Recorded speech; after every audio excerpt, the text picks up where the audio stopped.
ikaze mu crouch y'imikino twizere kumeze neza cyane by'umwihariko abafana mudukunde muherereye mu Rwanda nabo mudukunde muherereye hanze y'u Rwanda mwese mwumve ko tubahaye ikaze mu kiganiro cyacu cy'imikino. Ikiganiro tubahayemo ikaze iki 20 nizo tugezeho ira 21 rwose wowe aho uherereye ubwo sinzi. Icyambere mbifurije no kugubwa neza by'umwihariko abafana b'ikipe ya PN muze twiganire ku ikipe yanyu mukunda Inyamukandagira mu kibuga kikarasa imitutu. Ku munsi w'ejo yakoze imyitozo abasore bayo bashye barimo uwo bita Kimukiwa nuko no bita n'uyu muvandimwe bita Denis Omedinho basesekaye aho bita Inyarugenge basesekara mu Rwanda ku buryo banatangiye imyitozo. Ku munsi w'ejo batangiye imyitozo no kuri uyu munsi barajya gukora imyitozo. Abafana mushaka kujya kureba imyitozo y'ikipe ya PL rwose mu kindi kiganiro ndaza kubabariza numve nimba byemewe ko abafana bajya kureba imyitozo y'ikipe ya PL kugira ngo barebe se n'abasore bashya ikipe ya PL yasinyishije bameze bite, batese baro tushe kuri baro bimeze bite, byitwaye bite. Ariko mbere na mbere se abafana b'ikipe ya PL muhanze muze tuganire ahangaha iki kiganiro tugiye kukiganiramo ibintu byiza gusa. Ikipe ya PL yaguze abakinnyi beza. Ikipe ya PL yakoze icyo bita recruitment nziza abantu bose badashidikanyaho. Ikipe ya PL iratanga icyizere ko ku kijyanye no mu kibuga umutoza naramuka akoze icyo bita gukora iyo bwabaga akitwara neza.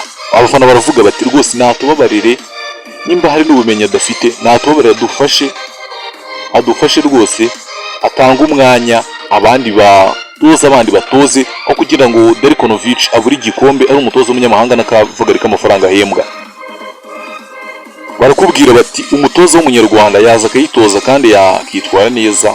Niyo bitagenda neza ndari cyo tutamushinja, ariko umutoza nka Derikonovic uhembwa amafaranga nkariya ufite CV nkiriya gukora icyo bita kugaragurikisha ikipe ya PL rwose abafana barakubwira bati azabidufashemo. Twaguze abakinnyi beza, ikibazo dusigaranye dufite ni icy'umutoza niwe tutizeye rwose, ibindi byose turabyizeye kandi bimeze neza cyane. Ubwo sinzi uburyo bizagenda, igisigaye nuko bihanga amaso tukareba uburyo bigomba kugenda ku ruhande rw'abafana b'ikipe ya PL. Nuko uko baba bagenda babyumva rwose bavuga bati igisigaye ni ukugenda tureba uburyo twaringaniza utuntu tumwe na tumwe ubundi ikipe ya PL ikaba yagenda yitwara neza mu buryo budashidikanywaho. Ku munsi wo kuwa kabiri umukinnyi bita ubu yamaze no gusesekara mu Rwanda bamwita Djibril Ouattara rwose umunyaburukina Faso y'imyaka 24 y'amavuko rwose, imwe muri ba rutahizamu beza bo muri kiriya gihugu cya Burkina Faso, kimwe mu bihugu byagiye bivamo tara nziza zagiye zerekeza i Burayi mu myaka yashize. Ariko ubu ngubu wenda nta bakinnyi bakomeye bakivayo ngo berekeze i Burayi, ariko ikipe ya PL yamaze kurambagiza y'umukinnyi iranamuhaha, yamaze no gusinya umwaka n'igice bamwita Djibril Ouattara.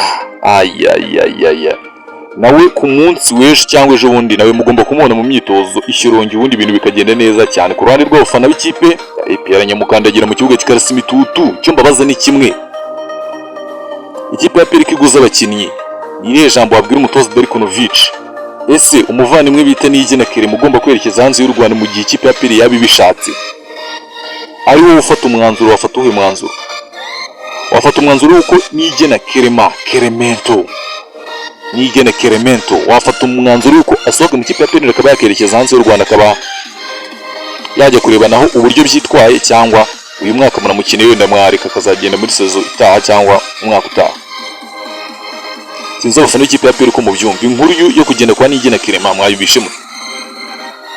Hari abakubwira bati ikipe ya PL ifite defense ikomeye, bakabubwira ati Alioune Souane no bita Niyigena Kerem twe tubafata kimwe, tubafata nk'abantu bari ku rwego rumwe.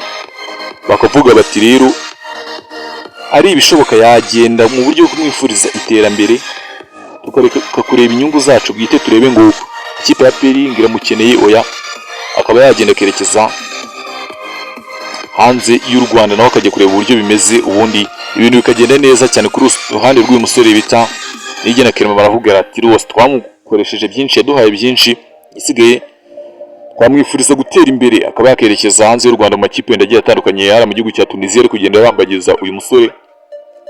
Ibintu bikaba byagenda neza cyane ku ruhande rwa AP Nyamukandagira. Ikipe izagura Niyigena Kerem rwose izabiguza umudefanseri, izatubabarire abakinnyi b'Abanyarwanda bakunda kwicwa n'ikintu kimwe bagiye hanze y'u Rwanda usanga bagerayo bakabura umwanya wo gukina.